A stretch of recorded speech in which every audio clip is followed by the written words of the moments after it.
Mesdames et messieurs, bonjour et bienvenue sur Radioscopie de ce dimanche 16 août 2020. À événement spécial, émission spéciale, la mairie de Parakou s'arrache son exécutif communal après une longue procédure légale entrecoupée de rebondissements. Inoussa Chabizime chapeaute désormais l'équipe dirigeante d'un conseil communal qui a fait les frais des différentes législations électorales. De la réalité, de la vérité et des non-dits de cette situation qui a prévalu ici à Parakou, nous en parlons dans ce spécial numéro de Radioscopie. Votre émission de décryptage de l'actualité suspend donc de façon circonstancielle ses vacances pour vous servir. À la partie technique, c'est bien PPCM, Maurice Maillon, Jules Sogbago et toute son équipe informatique assurent la mise en ligne de cette émission sur les réseaux sociaux. À ce micro, je suis Aziz Alagui.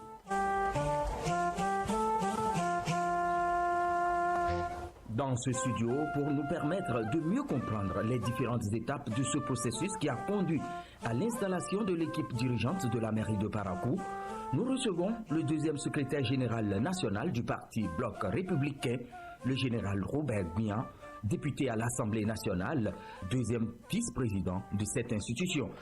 Robert Guian, bonjour. Bonjour, monsieur le journaliste. Merci d'avoir accepté notre invitation. C'est moi qui vous remercie. Et pour vous installer, nous allons nous écouter un brin de musique. Son, c'est bien sûr un titre du regretté Sero Guidé qui nous a quittés. Nous allons nous écouter ce titre qui appelle à la paix et qui prône également le pacifisme du peuple béninois avec la permission de Maurice Maillon. Son, c'est bien sûr Sero Guidé.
Voilà, c'était donc la Sero Guidé, un message en bâton.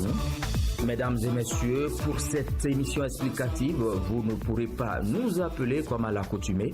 Nous nous en excusons. Nous parlons de cette actualité qui a trait à votre parti politique. Le jeudi 13 août dernier, la ville de Parakou dispose à sa tête d'un nouvel exécutif communal. Ceci au terme d'un long processus inhabituel. Ce qui fait parler de délivrance par plusieurs observateurs de la scène politique nationale. Quel est votre avis, sinon celui de votre parti politique, sur cette perception des choses? Merci beaucoup, monsieur le journaliste. C'est vrai, depuis le 17 mai, date des élections communales et municipales, et c'est curieux qu'on dise jusqu'à présent Parakou n'a pas son exécutif communal, c'est vrai. Vous avez parlé de délivrance, c'est vrai, c'est une délivrance. Et ce que je peux retenir, vous devez retenir, c'est que cette situation de Parakou est indépendante de tous les acteurs politiques. Vous voyez, le premier maire de cette mandature a été installé dans les conditions que vous connaissez, mais par rapport des choses, la Cour suprême, qui est le juge du contentieux électoral, a invalidé des sièges, ce qui, de facto, met le FCBE en minorité et la mouvance, c'est-à-dire le bloc républicain et l'Union progressiste, deux partis qui ont signé un contrat de gouvernance en partie majoritaire. Donc c'est ça qui, jeudi 13 août 2020, à la désignation d'un nouvel exécutif de la commune de Parakou. Vos sentiments, dites-les-nous par rapport à cette issue. Mon sentiment, c'est, disons, le sentiment de fierté, puisque la démocratie en avance, tout ce qui s'est passé, c'est de façon démocratique. Il n'y a pas d'anarchie, il n'y a pas de magouille, tout ça c'est de façon démocratique et conformément à l'esprit de nos lois en vigueur. Vous confirmez donc, honorable, vous confirmez donc, comme le commun des Paraquois, que c'est une délivrance? Non, c'est vous qui le dites. Bon, j'ai voulu prendre votre phrase, c'est vrai. On peut dire que c'est une délivrance parce que depuis l'installation des exécutifs communaux, des autres localités, on dit que c'est à la date 13 août que Parakou a fait son maire. Bon, si vous voulez, on peut dire que c'est une délivrance. Je suis d'accord avec vous. Monsieur le secrétaire général national, cette situation à la mairie de Parakou est la conséquence d'une série d'invalidations de sièges d'élus communaux par la Cour suprême. Il y a eu sans doute des erreurs que le juge du contentieux électoral a voulu corriger. Dites-nous, à qui incombe la faute réellement? Bon, vous m'amenez dans un exercice difficile. Il faut appeler un chat. C'est vrai, vous voyez, le juge du contentieux électoral, c'est la Cour suprême. Et ce qui s'est passé, qui a entraîné l'invalidation de 2 sièges des forces COI pour un Bénin émergent, est hautement grave. Pourquoi je le dis? Les dossiers de candidature transmis à la Sénat avaient déjà des irrégularités sur les listes FCBE dans la commune de Parakou. C'est ce que nous avons constaté suite à l'arrêt rendu par la Cour suprême. Des dossiers ont été transmis avec des casiers judiciaires propres pour des gens qui étaient déjà condamnés. Vous voyez, lorsqu'une personne, un citoyen est condamné, donc il est de ce fait inéligible. Donc les dossiers de, on s'appelle Traoré, Ousmane, je crois, de Dame Ali Yerima Adiatou ou bien Adijatou, je ne sais pas. Selon le cas. Selon le cas, ces dossiers comportaient pour le premier un casier judiciaire vierge, alors qu'une condamnation existe bel et bien. Et Dame Ali Yerima aussi avait une condamnation et le dossier Maragé, tout ça a pu franchir le cap de la Sénat pour aboutir aux élections. Et c'est au niveau de la Cour suprême que les preuves ont été fournies pour constater que ces dossiers n'étaient pas valables. Donc la faute incombe au parti. Bon, je ne dois pas condamner un parti, mais je peux dire que la faute incombe aux responsables du parti qui devaient prendre soin, qui devait fouiller toutes les listes avant de les transmettre. Donc, parce que ce qui s'est passé avec les deuxièmes validations, personne n'a pu prouver le contraire. Ça veut dire que ces dossiers étaient faux. Et c'est là que la Cour suprême a retracé. Donc, je crois que la faute revient aux responsables qui ont déposé le dossier sans vérification. Une certaine presse indexe tout de même les adversaires politiques à avoir suscité ce contrôle, ce dernier contrôle, je veux dire. Oui, beaucoup de citoyens pensent qu'il y a là une manœuvre politique. Or, en réalité, quand on lit l'arrêt de la Cour suprême, on se rend compte que la Cour a rendu son verdict en tenant compte des dossiers qui étaient vraiment de faux dossiers. Donc la Cour suprême n'est pas à être infantilisée ou bien à être manipulée. Non, contrairement encore, la Cour suprême n'a pas été manipulée. D'ailleurs, la Cour suprême, je crois que c'est les juges de qualité qui ont fait les preuves qui sont là-bas. Donc ils sont totalement indépendants. Honorable, vous êtes responsable de parti, c'est connu de tous. Dans ces conditions, n'y a-t-il pas un travail à faire au niveau des partis politiques dans l'établissement de la liste des candidatures, ce qui a manqué certainement? Oui, c'est vrai. Vous voyez, dans les années passées, on n'était pas habitué à une telle rigueur dans les dossiers. Et vous voyez, avant, on dépose le dossier. Et quelques jours après, on revient substituer, même après les résultats, on substitue les dossiers, on remplace X par Y. On était habitué à ça. Mais avec le nouveau code électoral et le système partisan, les lois portant code électoral et le système partisan ont réglé ces problèmes et ont mis la rigueur dans le traitement des dossiers par la Sénat. C'est ça qui a fait que pour les élections législatives, ça c'est un vieux souvenir. Oui. Beaucoup de partis n'ont pas pu respecter les normes. Et aux élections communales, la même situation s'est produite. Heureusement que le code révisé permettait de reprendre, de compléter les dossiers. Mais malgré cette disposition, pour faciliter les choses, il y a quand même beaucoup d'autres partis qui n'ont pas pu le faire. Donc je crois que pour les dossiers, le dépôt des dossiers, pour les candidatures, il faut que les partis se prennent au sérieux. Et je crois qu'avec ce que nous avons observé, en tout cas des dossiers écartés, les partis prochainement vont mettre les dossiers à la loupe avant de les déposer. Effectivement, le tort revient aux partis et aux responsables. Vous êtes en train de le dire à l'instant, au niveau du BR, aucune défaillance n'a été signalée et vous avez dû procéder à de sérieuses vérifications avant de vous rendre à la Sénat, ou c'est parce que c'est un parti proche du pouvoir qui n'a pas eu de correction? Monsieur le journaliste, vous voyez, la Sénat ne fait pas de cadeau. La Sénat du professeur Tiando ne fait pas de cadeau. Et c'est parce que nous avons compris l'esprit des lois du Code électoral que nous sommes appliqués. Même pour le dossier des élections législatives, on s'est appliqué. On s'est mis conformément aux lois, on s'est mis à jour pour ne pas subir de désagréments. Pour le dossier des élections communales, c'est la même chose. Je ne peux pas... Bon, vous avez dit que je tire le droit de mon côté, mais le parti Bloc républicain était le premier parti à déposer. Et après quelques observations de forme, on a corrigé, on était le premier parti à venir encore déposer. Et on n'avait pas d'observation particulière, c'était nickel, tout était à jour. Donc la Cour suprême, la Sénat n'avait pas de cadeau à faire à un parti, qu'il soit de la mouvement ou qu'il soit de l'opposition. La Sénat, c'est une institution vraiment indépendante et juste. Donc je crois qu'il n'y a pas de cadeau, il n'y a pas de faveur avec la Sénat. C'est parce que nous avons fait un travail remarquable, un travail vraiment sérieux au sein du parti Bloc républicain que nous avons pu tirer notre épingle du jeu. Nous revenons sur le cas précis de Parakou. Entre-temps, la majorité est allée du côté du BR et de l'UP. Vous êtes allé à un accord de gouvernance. Une expression qui est bien d'actualité ici à Parakou. Dites-nous, honorable, c'est quoi un accord de gouvernance?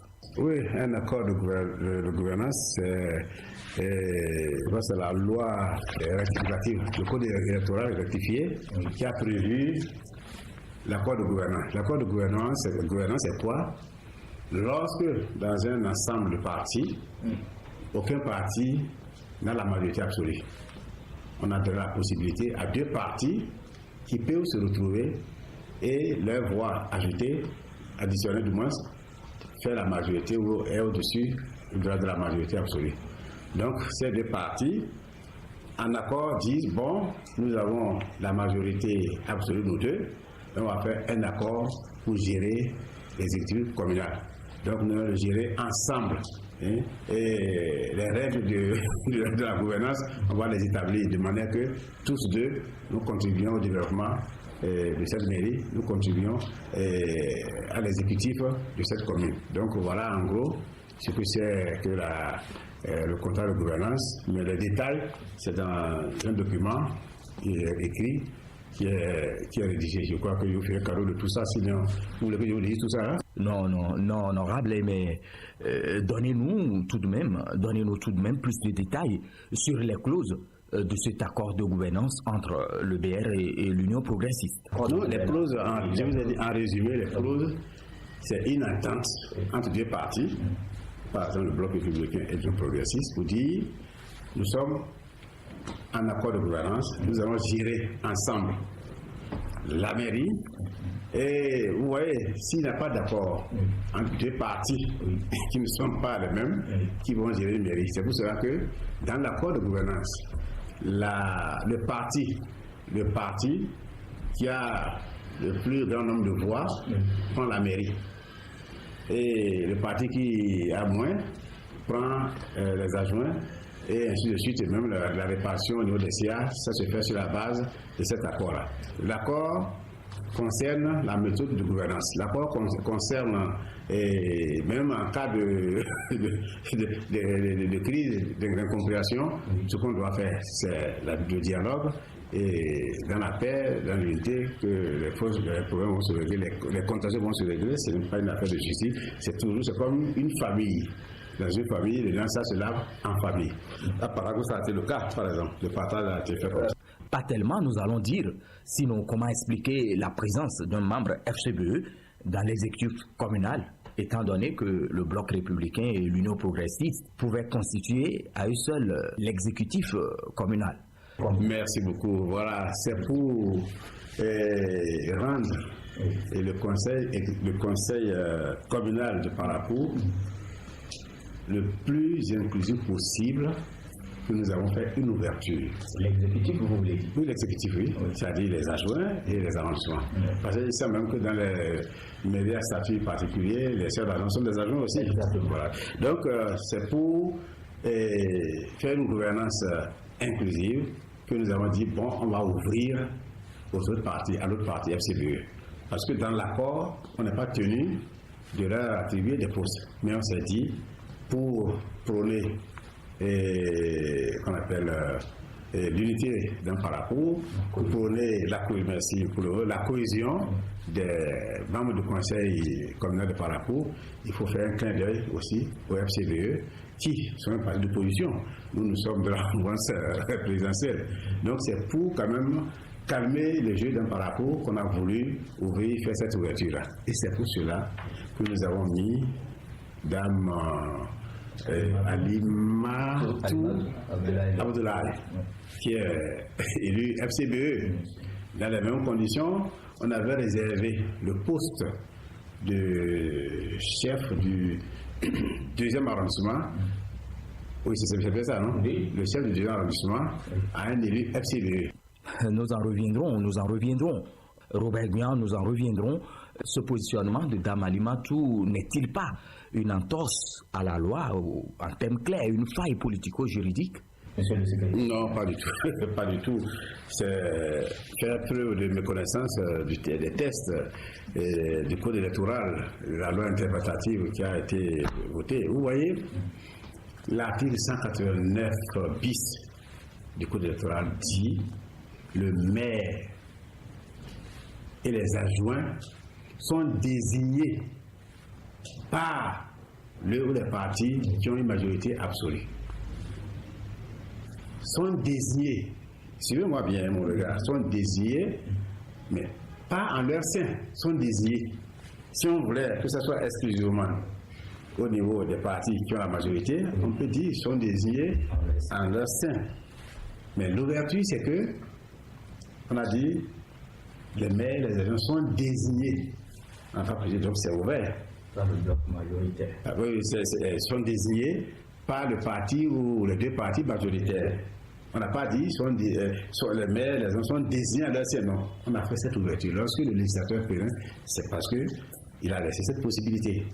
Mais les gens pensent que le fait que les FCBE n'ont pas d'accord de gouvernance avec les deux partis, on ne doit pas prendre un élu FCBE. Non, l'article 489 bis a dit les maires et les régions sont désignés. Donc, le parti majoritaire ou les partis majoritaires peuvent faire un clin d'œil dans la désignation. Quitte maintenant à l'élu qu'on a désigné, il dit non, je ne suis pas d'accord. Mais or, dans le cas de Damalima, on a demandé son avis. Elle dit qu'elle est d'accord. Le cas, du deuxième arrondissement, oui. On a voulu mettre un élu qu'on a consulté. Il y a dit qui n'est pas d'accord parce que son parti, la tête du parti, n'a pas cautionné. Pour cela, lui, il n'est pas preneur. Mais à voir de près, on a comme impression que ce refus ouvre une brèche jurisprudentielle, chose qu'annonce poursuivre la FCBE à la Cour suprême. Monsieur le secrétaire. Non, pas du tout. Pas du tout. C'est faire preuve de méconnaissance des tests du code électoral, la loi interprétative qui a été votée. Vous voyez, l'article 189 bis du code électoral dit le maire et les adjoints sont désignés par le ou les partis qui ont une majorité absolue. Sont désignés, suivez-moi bien mon regard, sont désignés, mais pas en leur sein, sont désignés. Si on voulait que ce soit exclusivement au niveau des partis qui ont la majorité, on peut dire qu'ils sont désignés en leur sein. Mais l'ouverture, c'est que, on a dit, les maires, les agents sont désignés en tant que président, donc c'est ouvert. Par le bloc majoritaire. Oui, ils sont désignés par le parti ou les deux partis majoritaires. On n'a pas dit les maires, les agents sont désignés à leur sein, non. On a fait cette ouverture. Lorsque le législateur fait, c'est parce qu'il a laissé cette possibilité. Mais les gens pensent que le fait que les FCBE n'ont pas d'accord de gouvernance avec les deux partis, on ne doit pas prendre un élu FCBE. Non, l'article 489 bis a dit les maires et les régions sont désignés. Donc, le parti majoritaire ou les partis majoritaires peuvent faire un clin d'œil dans la désignation. Quitte maintenant à l'élu qu'on a désigné, il dit non, je ne suis pas d'accord. Mais or, dans le cas de Damalima, on a demandé son avis. Elle dit qu'elle est d'accord. Le cas, du deuxième arrondissement, oui. On a voulu mettre un élu qu'on a consulté. Il y a dit qui n'est pas d'accord parce que son parti, la tête du parti, n'a pas cautionné. Pour cela, lui, il n'est pas preneur. Après ces explications, dites-nous que devient le poste du deuxième arrondissement après le refus de celui-là que vous avez voulu désigner. Oui, on aurait souhaité meubler le poste du chef du deuxième arrondissement, mais malheureusement, notre tentative, notre bonne volonté s'est vue affronter un refus catégorique. On ne peut pas quand même faire le bonheur de quelqu'un contre sa volonté. Donc, ce poste a été vacant, mais après la réunion au sommet des deux partis, nous avons pu trouver déjà une solution et le poste a été meublé. A été meublé par un élu, je ne vous cache rien, par un élu du bloc républicain. Mesdames et messieurs, nous sommes à quelques minutes de la fin de cette émission. Un numéro spécial, comme je le disais à l'entame, vous ne pourrez pas intervenir. Le standard pour ceux-là qui sont en train de nous appeler n'est pas ouvert. Nous nous en excusons. Voilà, monsieur le deuxième secrétaire général, nous sommes à vous. Un constat, la situation de Parakou a été très particulière, très exceptionnelle, avec assez de rebondissements. Dites-nous, pourquoi cet état de choses? Non, je disais qu'on a traîné, au niveau de Parakou, on a traîné énormément à cause de l'arrêt de la Cour suprême un arrêt qui a été rendu suite à ce que vous savez, suite à un faux, usage de faux, à travers les dossiers déposés. Donc la Cour a rendu son arrêt et de fait, ça a entraîné que les FCBE sont devenus un parti minoritaire. Donc la Cour a donné une injonction au Conseil communal de reprendre les élections. C'est ça qui est à la base de la situation que tout le monde connaît. Votre adresse à l'endroit des Paraquois, à l'endroit de ce conseil et aussi votre mot de la fin. Mon mot de fin, c'est d'abord de féliciter ce conseil qui vient d'être installé et de demander à tous les élus, les 31 élus, puisqu'ils sont aujourd'hui 31, c'est aujourd'hui 33, je demande à tous les élus qu'ils regardent le Parakou, qu'ils voient le développement de Parakou et non leurs intérêts individuels. Je comprends. Lorsque les FCB avaient été élus et avaient pris le conseil exécutif, le conseil qu'on appelle communal, vous voyez les 16 de la mouvance présidentielle ont applaudi, n'ont rien dit et ont suivi. Donc, et la mairie avait commencé, le conseil avait commencé à travailler. Donc, je demande aussi aux 15 qui n'ont pas pu avoir maintenant l'exécutif, qui sont déchargés, de voir Parakou et non de penser que c'est une défaite et que d'ailleurs c'est un succès. Parakou n'a pas d'échec. Parakou doit aller au succès. Ceux qui sont aujourd'hui à la tête du conseil communal sont des Paraquois, sont leurs frères. Ceux qui ne sont pas là sont aussi des Paraquois, qui sont des frères. Je veux que tous, comme un seul homme, ils accompagnent ce conseil communal pour le succès de Parakou. Et je demanderai aussi à ce conseil, surtout au nouveau maire, de se mettre à l'école du peuple, parce que Parakou a beaucoup de problèmes. Il faut qu'il écoute les croyeurs, en partie, plus aussi les autres fidèles d'opinion, pour continuer. Je ne dirais pas que le conseil communal, c'est le troisième mandature, n'a pas travaillé. Le maire sortant a travaillé et il a fait beaucoup de choses. Je souhaiterais que ce maire qui est élu, c'est Zimé Chabi Imsa, puisse faire mieux que celui qui l'a remplacé. Je vais parler du maire Chatoko, que Zimé puisse faire mieux que Chatoko. Parce que c'est de cela qu'il s'agit et c'est à ce prix, seulement à ce prix, qu'on pourra développer Parakou. Donc, mon mot de fin. Avant votre mot de la fin, vous permettez, nous avons encore quelques minutes à égrener.